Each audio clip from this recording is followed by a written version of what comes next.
دوستان، خوش آمدید به ویدیو دیگه از چنل ما. دوستان میخوام امروز یه نکته خیلی مهم در مورد سلند واسهتون بگم که چه سلندی روی موتور ببندید که کمی مثلا بیشتر کار کنه. تا آخر ویدیو همراه ما باشید. لایک سابسکرایب یادتون نره.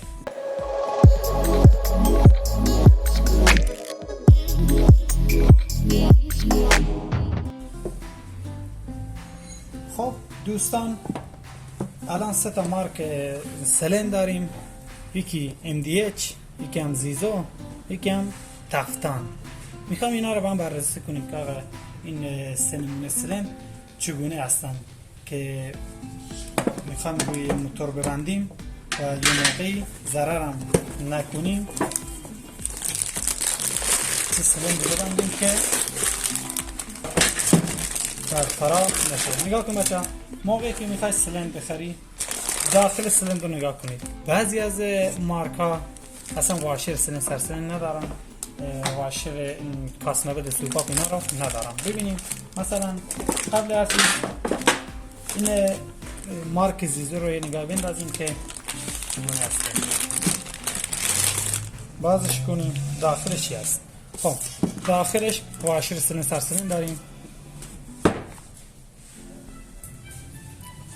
بعدش هم رنگاش داخلش دیگه چی داریم. خب نگاه کنیم، پیچ هم داره، دوتا پیچ 8 سلند با گوش ها و اورنگی روغن که جای سلند این قسمت قرار میگیره، اورنگی. بعدش هم این مارک زیزو کاسنبه سوپاپ هم داره با خودش. مثلا میخوام بررسیش کنیم. این یه نقطه خیلی مهم که میخوام بهتون بگم اینه که دوستان، این پستانی که داخل سلند میذارین یا میخوای جا بندازی نباید اینقدر سفت باشه. اگر پستان داخل سلند اینقدر سفت باشه میزنه سلند هم خط میندازه و خود پستان هم خط انداخته میشه. نگاه کنید، اصلا این نو بود ولی الان که یه سری داخلش قرار دادیم بعد به سیفتی رفت یه خط انداخت، به زور داره میره میاد. یعنی این سلند کیفیت خوبی نداره. این سلند زیزو 150 بود.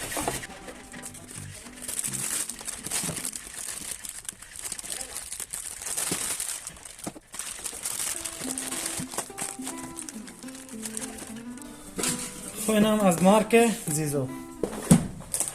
الان مارک تفتان رو یه نگاه بندازیم که ببینیم سلند 200 سی سیه. تفتان سلند 200 سی سی.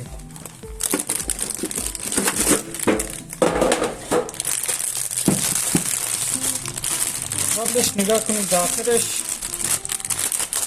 چی گذاشته.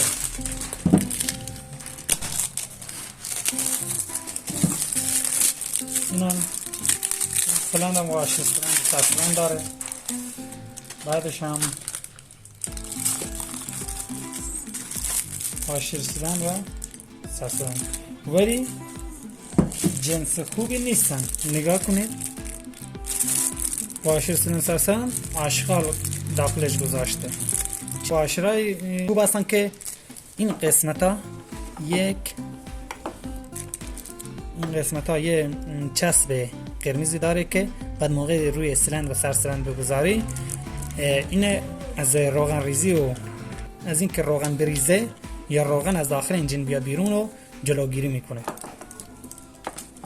این واشرش رو نگاه کنید دوستان، توجه داشته باشین که این واشر اصلا همچین چیزی نداره، خیلی هم باریکه.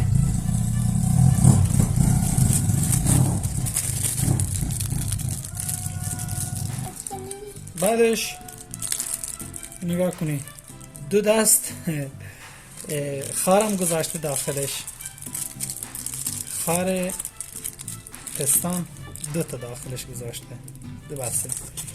کاسمه سوپاپ هم داره. بعد این هم گژنپین یا اون میل پستان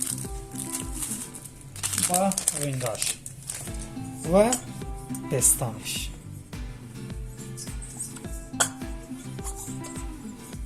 نگاه کنید اینم پستان خیلی سفته.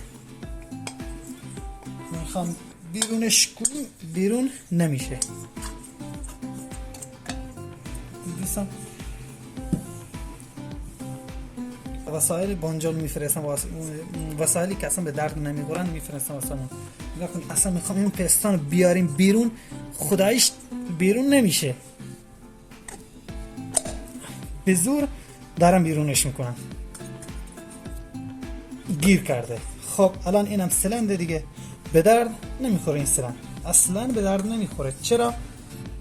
چون که خیلی سفته، خیلی گیر کرده کلا داخلش.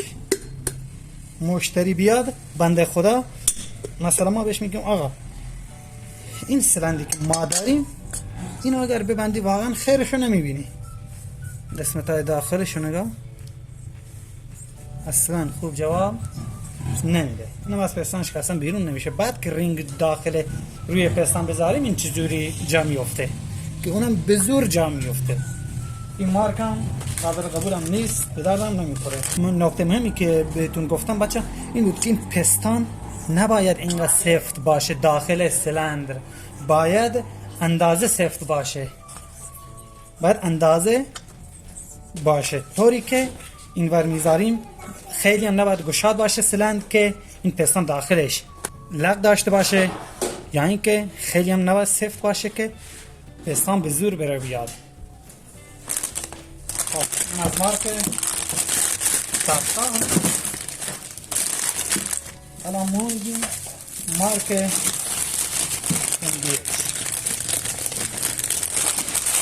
پس تا حالا این دوتا سلندی که بررسی کردیم، این دوتا سلند زیزو با تافتان فعلا چیز خوبی نبودن که واقعا به دردمون بخورن، یعنی که کار زیادی واسمون زیاد کار کنن. الان این سلند هم MDH سلند MDH 150 cc. اینو الان مورد بررسی قرار بدیم. خب دوستان اینو بازش کنیم ببینیم داخلش چی داره. واشر سلند سرسلند، واشر سر سلندش جنس خوب گذاشتن ولی واشر زیر سلند جنس خوبی نگذاشتن، مثل سلند تافتان. سلند زیزو واشر خوب گذاشته بود. نگاه کنید این قسمت ها یه چسب قرمز رنگ واشر زیر سلند گذاشته. این واشر زیر سلنده که این قسمت ها چسبی بسر گذاشته که یه موقعی روغن از زیر سلند نده. ولی مارکندیه چیکار کرده؟ این واشر سرسلند رو جنس خوب گذاشته ولی واشر زیر سلند رو جنس خوبی نگذاشته. رینگ هم یکی این که یه نکته خیلی مهمی که در مورد رینگ ها باید بدونیم اینه که بچه باید رینگ ها حالت فنری داشته باشن. نگاه کنید مثل این، یعنی جنسی که MDH داره، شرکت MDH داره درست میکنه واقعا خیلی جنس خوبیه. این قسمت نگاه کنید باید هر چقدر فشار بدیم بیاریم، باید حالت فنریش خیلی خوب باشه.